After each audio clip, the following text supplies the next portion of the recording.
আসসালামু আলাইকুম। আমার প্রিয় দর্শকরা এবং আমার শ্রোতারা আমার শুভেচ্ছা নেবেন।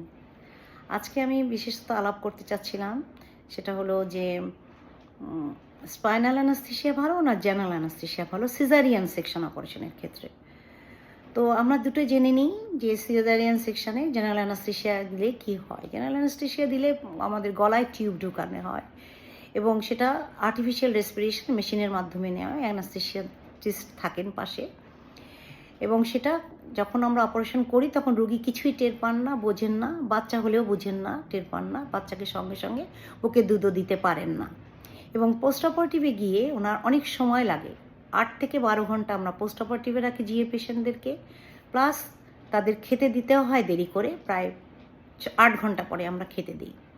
সব মিলিয়ে এটা হলো জেনারেল অ্যানাস্থেসিয়ার কথা বললাম।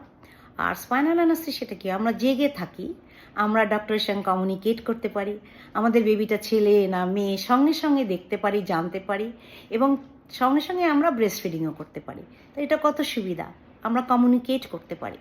ব্রেস্ট ফিডিং একটা খুব এসেনশিয়াল পার্ট একটা বেবির জন্য। আর একটা হলো যে কোমরের যে ইঞ্জেকশনটা আমরা দিই, কোমরের শেষের যে হাড্ডি দুটো, ওই হাড়ের মাঝখানে আমরা ইঞ্জেকশনটা পুশ করি।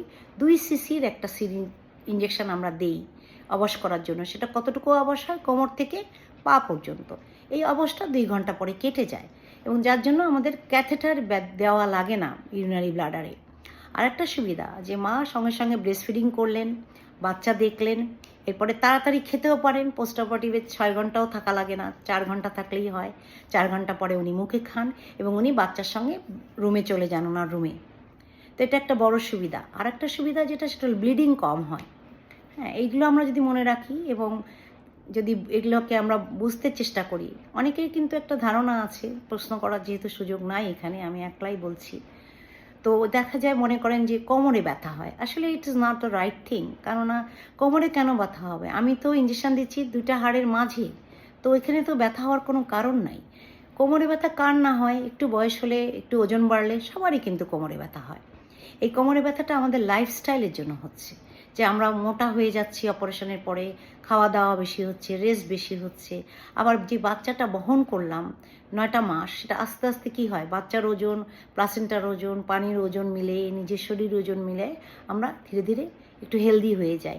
তো আমরা যদি হেলদি না হওয়ার জন্য খাবারটা আমরা ব্যালেন্সড খাই, তাহলে কিন্তু আমরা মোটা হব না।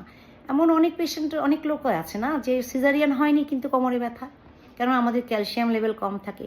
তারপর আমাদের লাইফস্টাইলটা কিন্তু অন্যরকম, কেমন যে আমরা নিচু হয়ে কাপড় ধুই, আবার রান্না করি নিচু হয়ে, আবার দেখা যায় কেউ কেউ মশলাও করি নিচু করে। তো এইসব ক্ষেত্রে আমাদের লাইফস্টাইল পাল্টালে অবশ্যই আমরা দেখব যে আমাদের কোমরে ব্যথাটা অতটা হবে না। তো আসলে আমাদের ধারণা কিছু আছে যেগুলো আমরা চেঞ্জ করব। আর আজকের আলোচনা এই জন্যই করা যে আমরা আমাদের ধারণাটাকে কিছু তো পাল্টাই।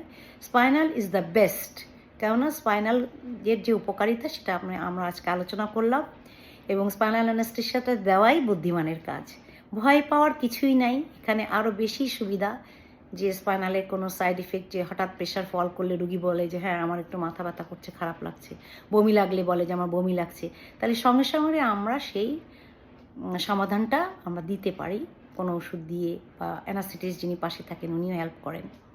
তো আমার কথা আজকে এখানেই শেষ করছি। আপনাদের যদি কোনো প্রশ্ন থাকে অবশ্যই আমাকে করবেন। ভবিষ্যতে আবার আপনাদের সঙ্গে দেখা হবে অন্য কিছু নিয়ে, অন্য কিছু আলোচনা নিয়ে। সবাই ভালো থাকবেন, সুস্থ থাকবেন, নিজের যত্ন নেবেন। আল্লাহ হাফেজ।